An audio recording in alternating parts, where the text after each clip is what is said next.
Reality कल्लू जी ने तारीफ की थी, सच में मुझे बहुत खुशी हुआ, आशु बाबा ने भी। और आज मुझे पता कि भैया देखिए जो अच्छा हो आज के समय में आप अच्छे को अच्छे बोलिए, यही सच्चाई। लोग अच्छा क्या अच्छा बोलते नहीं क्या, दिले खोल के रखिए। हेलो हेलो किसके हो हमारा प्यार के बदला में बोला का दिल बड़ा हो, तू जब दिल बड़ा हो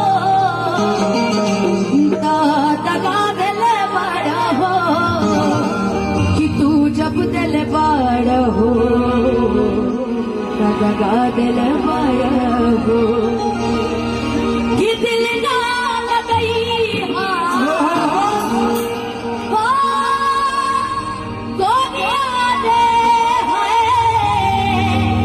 जगदम्बा भैया कि दिल ना लगाई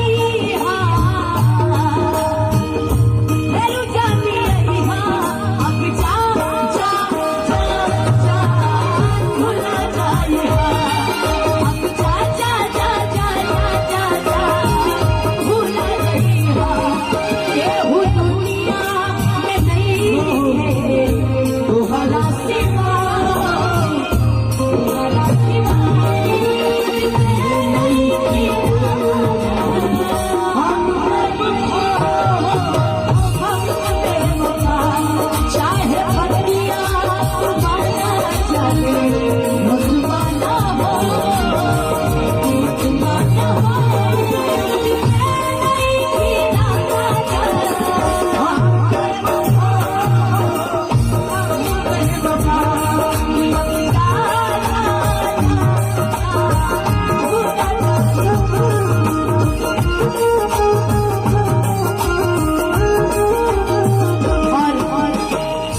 के लिए कहना आनंद भैया के लिए। मुझे पता है सबसे फेवरेट लाइन यही होगी, हो हमारा प्यार के बदला वो लगा दिल बड़ा हो,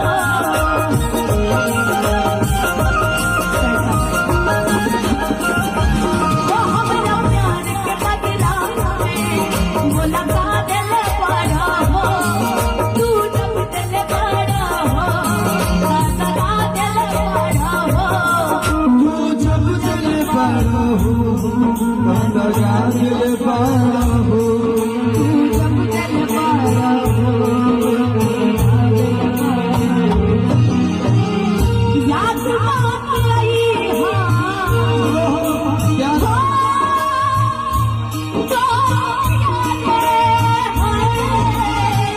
याद बात आई दिल से दिल से आई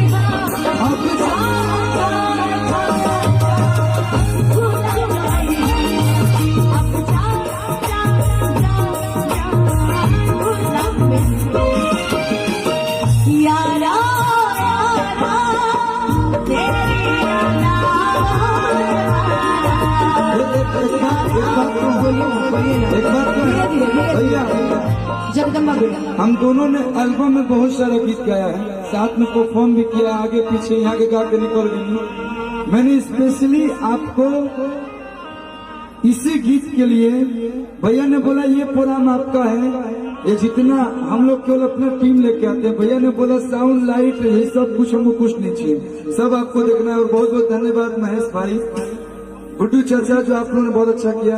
स्पेशली यही गीत के लिए सुनने के लिए कान तरस होता है, ये मेरा वाकई बहुत बड़ा फेवरेट है। तो एक बार हो तोहरा के बेटे हमनी ई करे जाना कढ़ी के रोज हम ना बनला तू हल चल खेसारी के तब ना बनला तू अरे आनंद कल्लू के हो जहान ने आई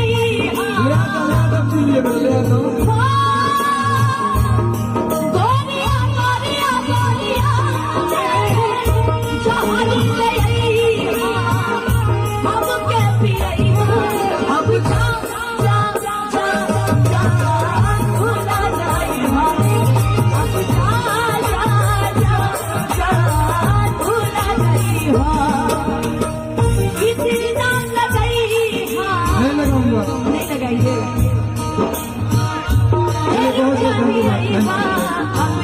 सो मच, थैंक यू। जान भूला जाए अब जाना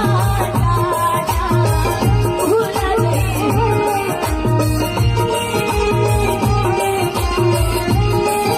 चले मंच को थोड़ा सा, चले, थैंक यू सो मच।